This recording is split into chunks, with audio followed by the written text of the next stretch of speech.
étiez parmi ceux qui ont créé AGO, les amis de Jésus-Christ Olympio. Aujourd'hui, AGO existe encore. Laissez-moi, donnez-moi le temps de vous expliquer à fond ce que nous appelons AGO. J'étais membre.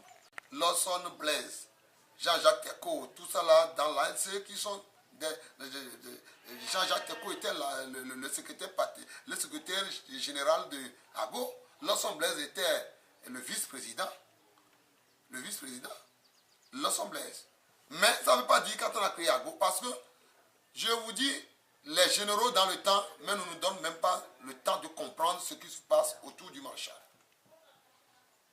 Vous ne comprenez rien, vous allez chez nous. C'était le même système d'aujourd'hui, c'était le même système. Laissez comprendre aux jeunes, aux autres, à la base, que voilà comment notre train marche, notre bateau fonctionne. On ne nous donne pas le temps. Et rapidement, nous sommes saisis que bon, voilà qu'on veut changer le maréchal. Nous avions dit non. Nous ne sommes pas d'accord.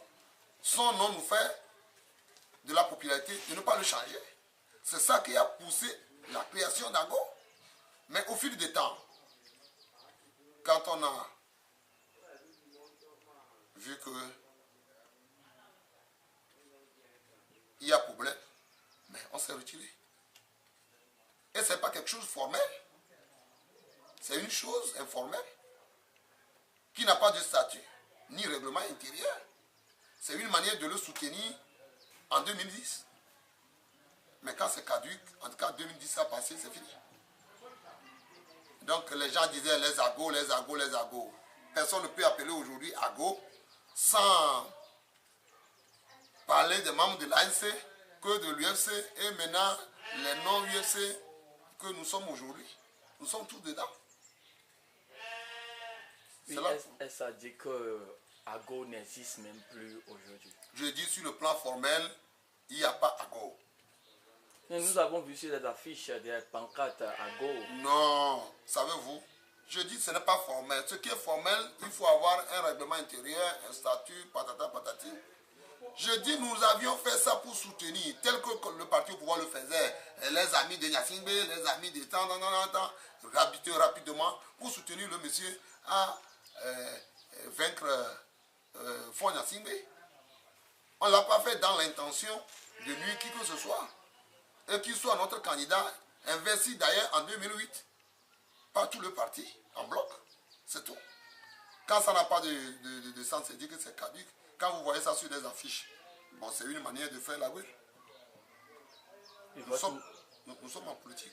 Votre mot de la fin, honorable? Non, je vais plutôt aller vers la population togolaise. Leur demander. D'abord, en faisant tout ça là, il faut demander pardon au peuple togolais parce que lorsqu'on était dans le gouvernement, d'aucuns croyaient que nous allons faire réussir l'alternance dans ce pays. Et nous soutenaient. D'autres ont vu très tôt que non.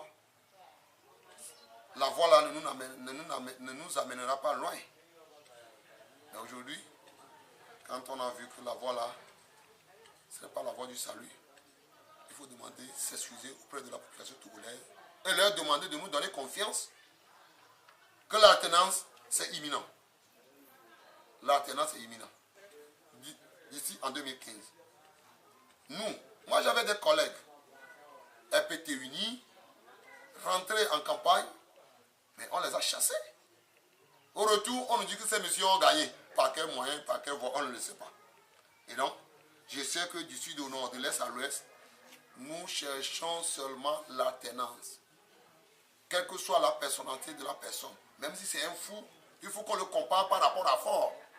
Et donc, nous leur demandons de garder espoir et de nous porter confiance d'ici 2010, de nous aider, d'ici 2015, de nous aider à avoir l'alternance dont on a cherché tant d'années. C'est mon mot de fin. Merci beaucoup, honorable. Merci, monsieur le journaliste.